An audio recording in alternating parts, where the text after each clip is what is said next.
So good morning everyone. My name is Jeffrey Abellion from the University of the Philippines and I'm standing here on behalf of group number 1. So our topic was on sub-team A, which was enhancing global presence through international PR.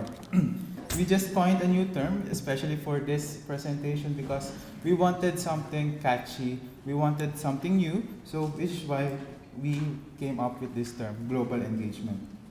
Okay. So we identified first several issues in regards to PR in the global engagement field. So, okay. First of which is staff capacity. We were able to analyze and then give some experiences on the different problems in terms of staff capacity because not all universities has a wide international office. Some has even just a couple of staff.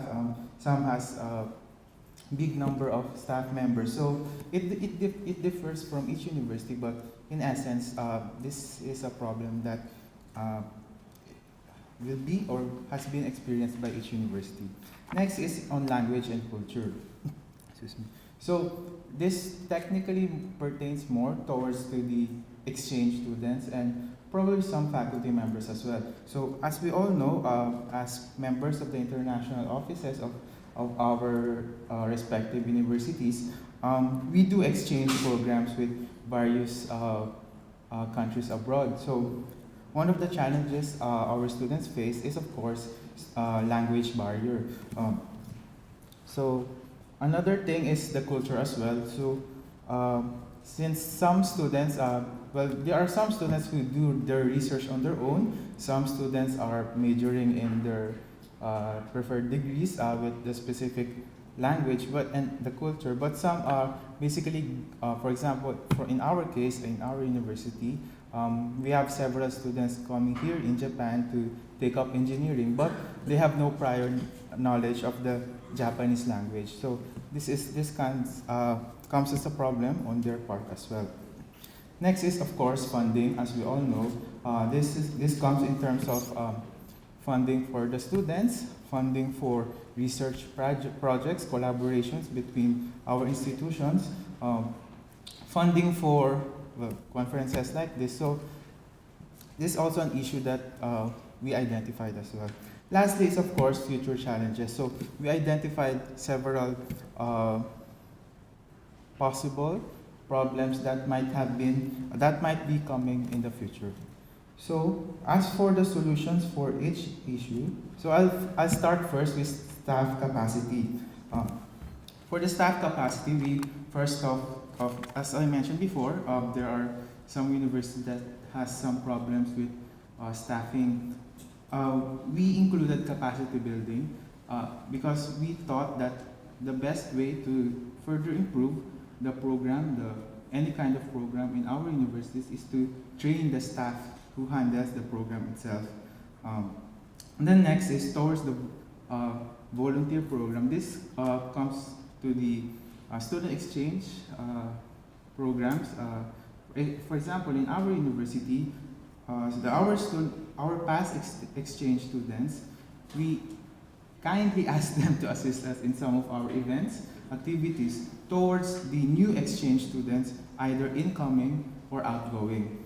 Aside from this, they also come as a student ambassadors that represent our universities as well. Another important thing is, as mentioned by some of the universities in our group, is towards the buddy system. So, as we all know, exchange students might probably experience some difficulties in terms of adjusting to the new culture, new environment, new country they'll be going on. So having a body that will be together with you throughout the program will definitely be helpful. Next is on language and culture. As I mentioned before, there are some problems for our students who go to a different country. As for the engaging academics, this refers to our academic faculties, more of foreign faculties, which we can seek advice, help, assistance in terms of translation of several agreements, like offering some tutorial services for our outgoing students in the future. Next is for the briefing orientation as well. I'm sure everyone does this program before they send out their own students abroad. Next is for funding.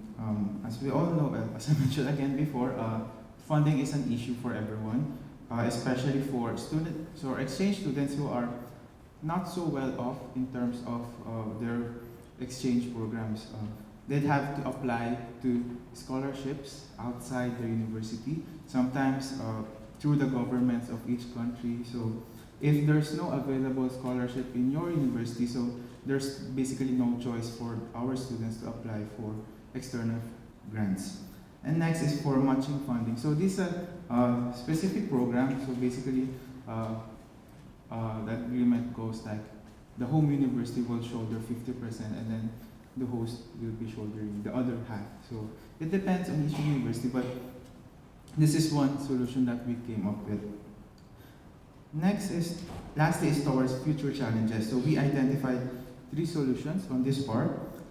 First is strategic alliance. So as of the Philippines being an Asian country, so majority of our partners are in the Asian region. We do have some partners in the western part, so Europe and America, but from what we noticed, the type of activities mostly revolve in student exchange, and we wanted more. So we thought of having a strategic alliance. It means that we'll be partnering up with universities or universities and institutions in your local area, local region, so that which promotes common interest to everyone. So next is institutional commitment. So this was also partly discussed yesterday. It says that as the president of our organizations changes, the goals and tracks also change. So for this year, we may have good funding for internationalization, but it does not guarantee that for the next year it will be the same. So to further promote our programs or further improve everything about internationalization, we need the institutional commitment. We need the support from the higher ups so that we can further implement our programs and offer it to a wider variety of audiences.